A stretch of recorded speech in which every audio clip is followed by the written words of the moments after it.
Olá, tudo bem? Aqui é o professor Eduardo e eu estou aqui para falar com vocês de um assunto que alguns alunos têm me provocado a gravar já faz algum tempo, que é falar sobre teologia bíblica. A gente vê que o pessoal tem uma série de dificuldade para entender o que é teologia bíblica, como é que ela acontece, né? E por outro lado também os materiais são complexos, às vezes confusos. O que é então teologia bíblica? Como desenvolver? Como ler? Como pesquisar? Qual a importância da teologia bíblica? Vamos ver se eu consigo responder algumas dessas perguntas para vocês aqui hoje na nossa aula, nesse nosso encontro. E a ideia é propor uma série para a gente abordar aí em alguns encontros o que é a teologia bíblica, qual o seu papel e como que você pode usar ela aí para fazer suas interpretações, suas leituras da Bíblia, sua compreensão como um todo. E aí já começamos daqui, tá? Já começamos daqui.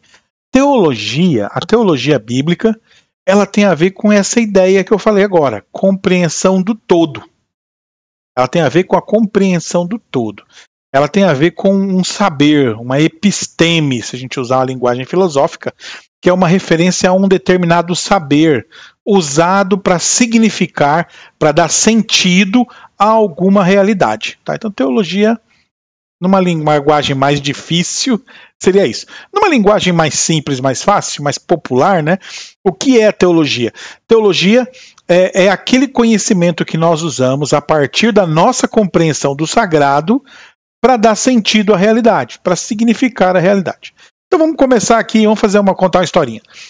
Platão foi a primeira pessoa, assim, o primeiro escrito que nós temos assim dos mais antigos que trata o que é teologia. E Platão está falando do quê? Né? Então ele está no livro de Política e ele está conversando com um colega sobre o papel dos criadores de deuses. Então ele fala da teologia como essas pessoas que criam os deuses, criam as narrativas. Nos dias de Platão tinha a ver com os bardos, né? Os bardos que cantavam as odes dos heróis, né? Todo aquele papel dos gregos que foi bem importante na Odisseia, ali nas mitologias, sobre as histórias, as lendas dos deuses. Então isso era teologia. A partir dessas histórias que eram cantadas ali por Homero, por exemplo, e eram cantadas nas tabernas, em todo local, sobre quem eram os deuses, o que os deuses faziam, como os deuses se relacionavam com a humanidade, a partir dessas histórias as pessoas começaram a regular suas vidas. Então, por exemplo, elas tinham uma postura ética em um determinado local a partir da compreensão que elas tinham da sua divindade. Então, como é que Zeus trata as pessoas em determinada situação, né? Como é que Hera tratava as pessoas em determinada situação. Então, eles vão se identificar com as divindades a partir do seu dia a dia, da sua cultura, da sua necessidade. Isso entre os gregos, mas entre os outros povos também era assim? Era. Por exemplo, os egípcios, você vai encontrar as divindades dos egípcios mesclando, por exemplo, isso no período mais antigo, conceitos de seres humanos com animais. Então aquelas divindades que tem muito nos desenhos, né, das pirâmides, onde você vai encontrar um corpo de homem, cabeça de crocodilo, corpo de homem, cabeça de passarinho. Por quê? Na prática ele está vinculando sentidos, né? Sobre força, no caso do touro, né? Ou o chacal, que era a representação do deus da morte. Então, e aí quando você olha quem são os chacais e qual o papel deles no deserto, você vai entendendo melhor essas tradições. Então, são formas de explicar a realidade mesclando sentidos. Sentido divino mesclado com sentido social. O mesmo acontece também na Babilônia, né? Os deuses da Babilônia também fazem essa mescla. E aí a pergunta, mas e a Bíblia, professor? Ela também usa a teologia da mesma forma? Sim, porque a teologia, ela não é um fenômeno sagrado, ela é um fenômeno social. Ela não é sagrada, ela é social. A teologia, ela não acontece com a pessoa sozinha, isolada no meio do mato. Primeiro é isso. É porque o ser humano começa a viver em sociedade e aí a sociedade tem diversas tramas que se desenvolvem. E por meio dessas tramas o ser humano começa a entender Deus, começa a pensar Deus e começa a refletir sobre a realidade em conexão com esse pensamento de Deus. Então a teologia é o quê? É esse pensamento de Deus que dá sentido para a realidade. uma forma simples. Por exemplo, caiu uma tempestade, e aí, nós estamos falando que nós estamos aqui no Paraná, na época de um monte de chuva, né? Aí aquela tempestade devastadora, inundou vários rios, pessoas morreram e tal. Como que nós interpretamos isso?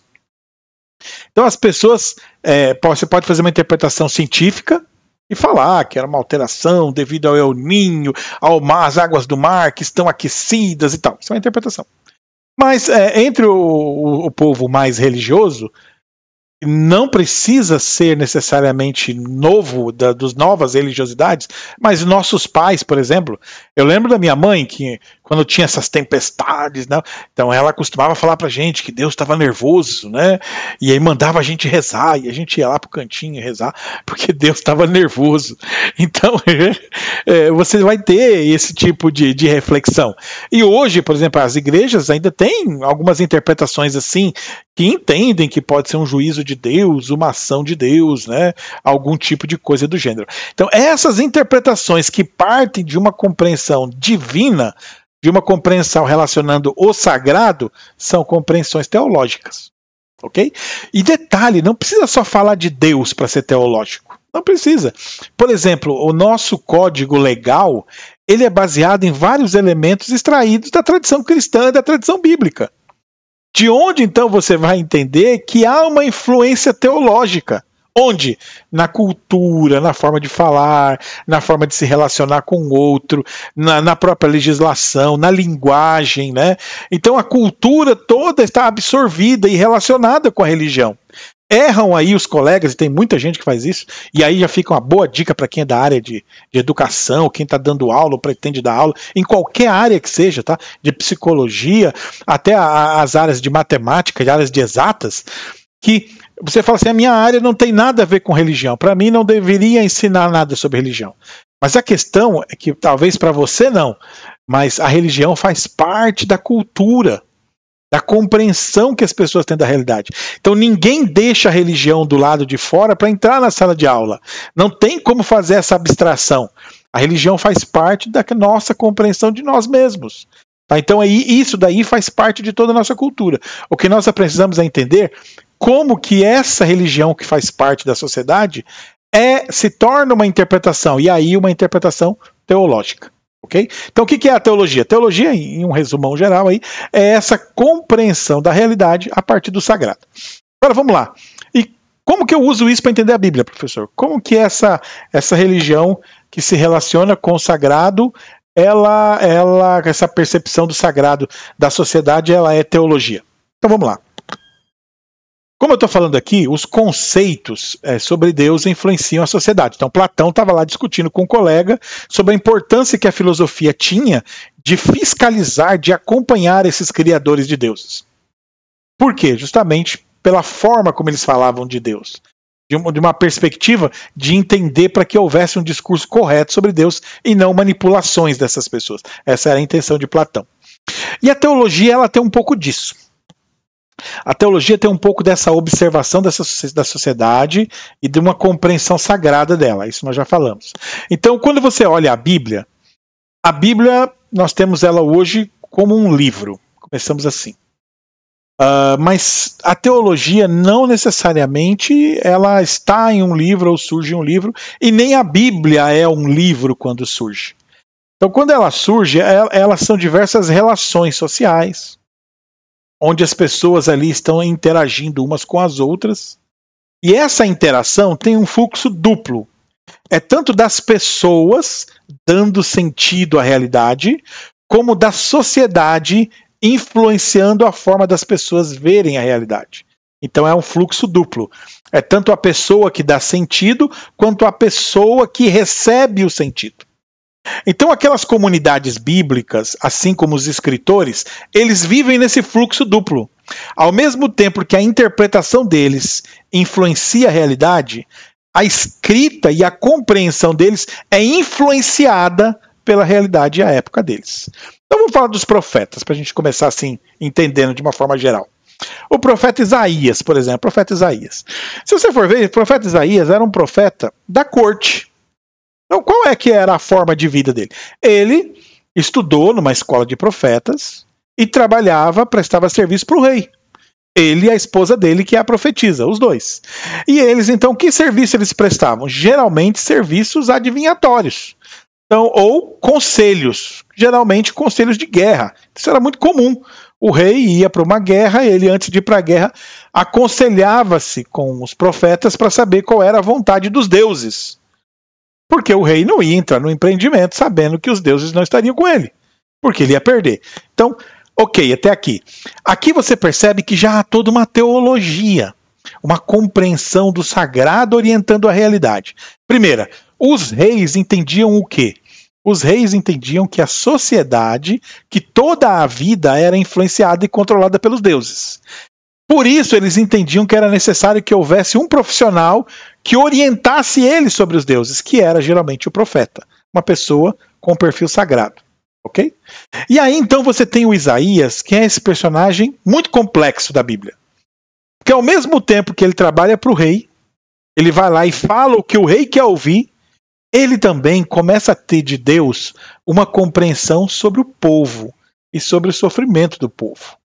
E ele fica entre o rei e o povo.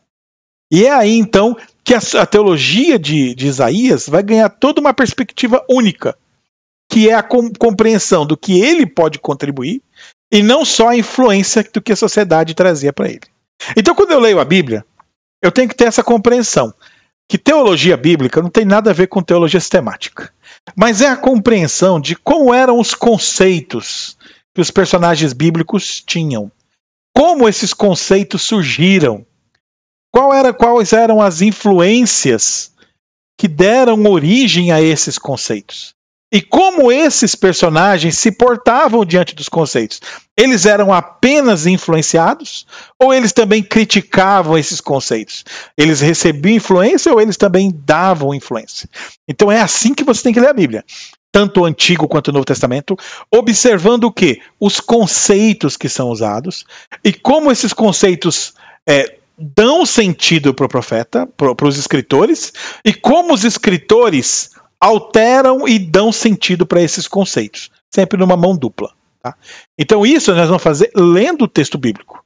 Então a dica que a gente dá, e aqui é só uma aula introdutória apresentando o que é teologia, na próxima você já vai ver a gente dando duro direto no texto, a ideia principal é essa, é eu ler a Bíblia então, procurando identificar na Bíblia os conceitos que influenciaram os escritores, e como os escritores se posicionaram em relação a esses conceitos. Aí você tem aquilo que nós entendemos como teologia bíblica. É tanto a compreensão que a sociedade, a cultura tinha e influenciou eles, como a compreensão deles acerca do conceito que a sociedade produziu. É tanto eles sendo influenciados como eles influenciando. Então essa troca, essa percepção dupla. É aí que nós vamos olhar. E a partir disso, então, poder interpretar um texto. Por quê? Porque um texto, quando ele surge dentro de uma teologia, dentro de um pensamento geral, dentro de um conceito maior. Então, por exemplo, antes de eu vir aqui falar para vocês do que é teologia, eu já tenho todo um conceito e toda uma formação, toda uma compreensão minha sobre o que é teologia. Antes de eu falar para vocês sobre o que é escritura, eu já tenho vários conceitos que influenciaram a minha ideia de escritura. Não só conceitos que influenciaram, mas compreensões minhas que alteraram ou não o conceito. E quando eu falo com você, já existe aí em você diversos conceitos que você tem sobre o que é teologia e sobre o que é escritura. E esses conceitos que você tem, então, você está sempre provando, e eu também. Até que ponto esse conceito ainda continua válido? E a compreensão da teologia é essa, é ter esse conhecimento válido para poder significar a realidade, na compreensão de que ele é um conhecimento que se move. Entendeu? Então aqui é uma teologia bíblica, para estudo, não teologia no sentido vivencial do termo. Que aí, quando eu olho para a teologia, lembra que eu falei dela aqui primeiro, como esse fluxo duplo. Mas esse fluxo, ele acontece primeiro da sociedade para mim, é sempre primeiro da sociedade para mim, porque antes de eu nascer, os conceitos já existiam, mas em algum momento ele é de mim para a sociedade, do eu para a sociedade, da minha experiência para a sociedade. Primeiro ele é da experiência da sociedade para mim, e depois ele é do eu para a sociedade. Ok? Então, sempre nesse fluxo duplo. Agora, esse do eu, da minha experiência para a sociedade, do meu eu para a sociedade, é aí que a teologia é algo vivo. Então, a teologia ela tem ao mesmo tempo essa dinâmica de receber conteúdo estrutural da estrutura que nós vivemos, mas ela também exige que aquele que recebe o conteúdo experimente, prove, vivencie, para refletir se esse conceito que você recebeu realmente é válido. Muito importante, gente. Isso é uma coisa que eu aprendi na prática. Porque quando eu comecei a estudar, começou a chuva de conceito, e a gente fica perdido de tanto conceito. E uma coisa que eu aprendi, que é muito importante, principalmente estudando Kant aí, é a necessidade de validar esses conceitos pela prática. Não adianta nada você ter um profundo conhecimento conceitual, mas nenhum conhecimento vivencial. Aí nós sempre vamos ser reprodução do meio. É a partir do momento que você reflete sobre esse conceito, que você experimenta o que está acontecendo, que você vivencia o conceito, que você é capaz de qualificar e dizer se esse conceito é bom ou se é ruim. Então esse é o filtro que nós precisamos para viver a Bíblia e para viver a teologia. Em momento algum Deus quis que a Bíblia ou a teologia fosse um conteúdo que eu tivesse que engolir à força, de forma alguma. Pelo contrário, em todo momento Deus quer que a teologia seja algo que eu vivencie, que eu questione, que eu critique, porque é apenas quando eu questiono, critico e vivencio que eu torno essa teologia algo real e eu sou capaz de refletir, pensar e contribuir para a formação desse conceito de forma a alcançar outras pessoas e fazer diferença. Beleza? Ficamos por aqui. Na próxima aula eu vou passar um programa de como se pensa a teologia do Antigo Testamento. Encontro vocês nela. Até mais.